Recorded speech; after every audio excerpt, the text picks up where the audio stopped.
So let's take a look at the substitution rule. Now the substitution rule is also known as u-substitution. And what we're doing here with u-substitution is we're going to put everything in the integral in terms of u so that it's easier to integrate. So u-substitution is basically one of the first main integration methods that we will learn in calculus. So for this first set of problems, let's go ahead and evaluate the integral by making the given substitution. So for number 1, we have the integral of cosine 3x dx, and in this case our substitution, or our u-substitution, is u equals 3x. Now if we look at this integral here, we have cosine of 3x. Now if it was just cosine of x, we know the integral of cosine x is sine of x, but instead we have the integral of cosine of 3x, which we don't know yet, but this is a perfect example of when to use u-substitution. So our u is going to be equal to 3x. Now our first step has already been done for us. Our first step in u-substitution is identifying our u. Now the next step, once you've identified the u, is to derive u. So if u equals 3x, then du, or the derivative of u, equals the derivative of 3x, which is just 3. And then we always have to multiply by dx. Now let's say instead you have u equals 3 times y, then du would equal 3 dy, because our variable we derived was y instead of x. But in this case we derived x, so we have to put dx, or multiply by dx at the end. Now the next step is to isolate dx. So we go ahead, dx equals du, we're going to divide over the 3. So dx equals du over 3. So now we can actually do u substitution. So when I rewrite the integral here, the integral of cosine, now remember u is equal to 3x, so we're going to replace 3x with u. So we have cosine of u times dx, and we're replacing dx with du over 3. So times du over 3. Now 1/3 is a constant, so that can come outside of the integral. We can rewrite it as 1/3 times the integral of cosine of u du. Now this is very similar to 1/3 times the integral of cosine of x dx. But instead of x we have u, but that doesn't matter, we can evaluate it the exact same way. So the integral of cosine of u, remember, is sine of u. So we have 1/3 as a constant outside, times the integral of cosine u, which is going to be sine of u. And now we can go ahead, once we have integrated, replace back our u. So our u is equal to 3x. So I'm going to replace that back in for u, and we'll get 1/3 times sine of 3x. And because this is an indefinite integral, we have to add the plus c. And that's the final answer. You can always double check once again by deriving this, and you will get right back to cosine of 3x. Now for number 2, we have the integral of x squared times the square root of x cubed plus 1 dx, and our given substitution u is equal to x cubed plus 1. Now with u substitution, we need to be able to pick our u such that it is able to simplify the integral as much as possible so that we can integrate easier. And you'll see why here in a second. Now obviously our u is already given to us, that's the first step. Second step is to derive u. So du equals, derivative of x cubed is 3x squared, derivative of 1 is 0, and then we multiply just by dx. And then now we isolate dx so that we can substitute it back into the integral later. So dx is going to equal du over, we're going to divide over the 3x squared. So now when I rewrite the integral and use u substitution, we have the integral of x squared times the square root. Now u is equal to x cubed plus 1, so I'm going to replace it with the square root of u. And then times dx, dx is equal to du over 3x squared. Now realize that x squareds will cancel. 1/3 is a constant that can come outside the integral, so I can rewrite it as 1/3 times the integral of just the square root of u du. So this is why x cubed plus 1 was picked to be the u, because that way we were able to cancel out the x squared, and we just have the square root of u left. If we picked x squared as our u, that wouldn't be able to cancel out anything, and it would make the integral much more complicated. So going back to the equal integral here, we have the integral of the square root of u du. Now I'm going to rewrite it as 1/3 times the integral of u to the 1/2 du. So then we have, when we integrate, 1/3 times the integral of u to the 1/2 du. Now in this case we can just use the power rule. So the integral of u to the 1/2, we add the power by 1. 1/2 plus 1 is 3/2, and divide by the same power, so divided by 3/2. So now I'm going to simplify a little bit. Dividing by 3/2 is the same thing as multiplying by 2/3. So then 1/3 times 2/3 is going to be 2 over 9. So then I'll write up here, we have 2 over 9 times u to the 3/2. So now that I have integrated, I can go ahead and replace back our original u. Our original u was x cubed plus 1, so we have 2 over 9 times x cubed plus 1 raised to the 3/2 power, and because this is an indefinite integral, we do have to add the plus c, and that's the final answer. Now for number 3, we have the integral of 2x times x squared plus 3 raised to the 4th power times dx. So this time we aren't given a u, we have to choose it by ourselves. Now once again, we need to be able to pick a u so that we can simplify what's inside the integral as much as possible. So in this case, I'm going to go ahead and pick u as x squared plus 3. Okay, because if I pick u as x squared plus 3, when I derive x squared plus 3, I'll be able to cancel out the 2x. So if I derive u, du equals the derivative of 2, or derivative of x squared, which is 2x, and then derivative of 3 is 0, so we have 2x, and then multiply by dx, remember that because we're deriving with respect to x. And then if I isolate dx, dx is going to equal du over 2x. So now when I use u substitution, go back to the integral, we have the integral of 2x times, now we replace x squared plus 3 with u, so we have times u to the 4th, and then times dx, which once again is equal to du over 2x. Now realize that 2x's will cancel, and all we're left with is the integral of u to the 4th du. So now that it's easier to integrate, we can just use the power rule. Integral of u to the 4th is u to the 5th over 5. And then we can go ahead and substitute back in our u. Our u is x squared plus 3. So we have 1 over 5 times x squared plus 3 raised to the 5th power. And because this is an indefinite integral, we add the plus c. And that's the final answer. Now for number 4, we have the integral of 1 plus 4x over the square root of 1 plus x plus 2x squared dx. So in this case, I'll make my u be equal to 1 plus x plus 2x squared. And the reason why that is once I derive it and isolate for dx, I'll be able to cancel out the 1 plus 4x. So if u equals 1 plus x plus 2x squared, then du equals the derivative of 1 is 0, derivative of x is 1, plus the derivative of 2x squared, which is 4x to the 1st, and then we do have to multiply by dx, because we derived the x variable. Now when we isolate dx, the dx equals du over 1 plus 4x. So when I go ahead and substitute everything back into the integral, we have the integral of 1 plus 4x over the square root. Now we made this entire thing equal to u, so we have the square root of u, times dx, which is equal to, once again, du over 1 plus 4x. Now realize the 1 plus 4x's will cancel, and what we're left with is the integral of 1 over the square root of u times du. Now I will rewrite 1 over the square root of u as u to the negative 1/2 power. So integral of negative, or u to the negative 1/2 power du. So now in order to integrate, I can go ahead and use the power rule. So once again, we add 1 to the power and divide by the same power. So u to the negative 1/2 plus 1 is positive 1/2, and then divided by that same power. Dividing by 1/2 is the same thing as multiplying by 2. So what we have left is 2 times u to the 1/2, or 2 times the square root of u. So now I can go ahead and replace back our u.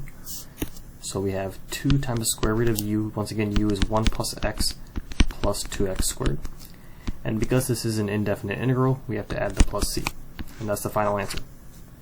Now for number 5, we have the integral of dx over 5 minus 3x. Now the dx on the numerator might look a little bit confusing at first, so you can always bring it down and say the integral of 1 over 5 minus 3x times dx. So now when we use u substitution, I'm going to make u equal to 5 minus 3x. So we make u equal to 5 minus 3x, and then du, when we derive, is equal to the derivative of 5 is 0, and derivative of negative 3x is negative 3. So du equals negative 3 times dx. When I go ahead and isolate dx, dx is going to equal to du over negative 3. Now when I plug everything back into the integral, we have the integral of 1 over, now we made u equal to 5 minus 3x, so we have 1 over u times dx, which is du over negative 3. Now negative 3, or negative 1/3, is a constant. I can take that outside the integral and rewrite it as negative 1/3 times the integral of 1 over u du. Now remember that the integral of 1 over x is the natural log of the absolute value of x. But instead of x, we have u. So the integral of 1 over u is going to be natural log absolute value of u. Don't forget, we do have negative 1/3 as a constant outside. And now that we have integrated, I can go ahead and replace our u back. So then we have negative 1/3 times the natural log of the absolute value of 5 minus 3x. And then we have the plus c at the end. Now for number 6, we have the integral of ln of x squared over x times dx. Now this might look a little bit tricky at first, but really I'm going to make u equal to natural log of x, because when I derive it and isolate dx, I'll end up canceling the x on the denominator. So if u equals the natural log of x, then du, or the derivative of natural log of x, is 1 over x dx. So then if I isolate dx, dx equals du divided by 1 over x, which is the same thing as x times du. Now if I go ahead and plug in everything back into the integral, we have the integral of u squared, because once again we made the natural log of x equal to u, over x times dx, which is x du. Realize the x's will cancel, as mentioned before, and all we're left with is the integral of u squared du. Now to integrate, we can just use the power rule. Integral of u squared is 1/3 u cubed, or u cubed over 3. And then we can go ahead and replace back our u. So for our final answer, we have the natural log of x, the entire thing cubed, over 3, and then we have to add the plus c. Now for number 7, we have the integral of cosine of the square root of t divided by the square root of t dt. Now in this case, I will make u equal to the square root of t that's inside the cosine function. So if u equals the square root of t, then du is going to equal the derivative of 1 over, or derivative of square root of t, which is 1 over 2 square root of t. And we don't have dx this time, our variable is in terms of t, so we have to multiply by dt. So if we isolate dt, dt equals 2 times the square root of t times du. Now if I go ahead and sub everything back into the integral, we have the integral of cosine of u over the square root of t times dt. And dt once again is equal to 2 times the square root of t times du. Realize the square root of t's will cancel. 2 is a constant that can come outside the integral, and what we're left with is 2 times the integral of cosine of u du. Now this one's pretty easy. Integral of cosine u is sine of u. So we have 2 times sine of u. Now we can go ahead and replace back our u. So then we have 2 times sine of the square root of t, and then we have to add the plus c. Now for number 8, we have the integral of e to the x times the square root of 1 plus e to the x dx. In this case, I will make my u equal to 1 plus e to the x, because that way I'll be able to cancel the e to the x that's on the outside of the square root. So if u equals 1 plus e to the x, then du, or the derivative of 1 plus e to the x, is just 0 plus e to the x, which is e to the x, and then we multiply by dx. When I go ahead and isolate dx, dx equals du over e to the x. So then when I sub everything back into the integral, we have the integral of e to the x times the square root of u, because once again we made u equal to 1 plus e to the x, times dx, which is du over e to the x. Realize the e to the x's will cancel, and all we're left with is the integral of the square root of u, which I'll rewrite as u to the 1/2, times du. Now we can just use the power rule, so the integral of u to the 1/2 is u to the 3/2. 1/2 plus 1 is 3/2. And then divided by 3/2, which is the same thing as multiplying by 2/3. So what we have left is 2/3 u to the 3/2. And then I can go ahead and substitute back in our original u, which is 1 plus e to the x. So then we have 2/3 times 1 plus e to the x raised to the 3/2 power. And because this is an indefinite integral, we add the plus c. Now for number 9, we have the integral of the square root of cotangent x times cosecant squared x dx. Remember that the derivative of cotangent x is negative cosecant squared x. So if I make my u equal to cotangent x, I'll be able to cancel out that cosecant squared. So if u equals cotangent of x, then du, or the derivative of cotangent x, is negative cosecant squared of x dx. If I go ahead and isolate dx, dx is going to equal to du over, I'll divide over that negative cosecant squared x. When I go ahead and substitute everything back into the integral, we have the integral of the square root, cotangent x is our u, so square root of u, times cosecant squared x, times dx, which is du over negative cosecant squared x. Realize that cosecant squareds will cancel. That negative 1 can come outside the integral as a constant, so we have negative 1 times the integral of u to the 1/2, or square root of u du. Now the integral of u to the 1/2 du, we did that in the previous problem, is going to be 2/3 u to the 3/2. Don't forget we do have a negative out front, so we have negative 2/3 u to the 3 halves. And then I can go ahead and replace our u back into the function. So our u is cotangent x, so we have negative 2/3 times cotangent x raised to the 3 halves power, and because this is an indefinite integral, we add the plus c.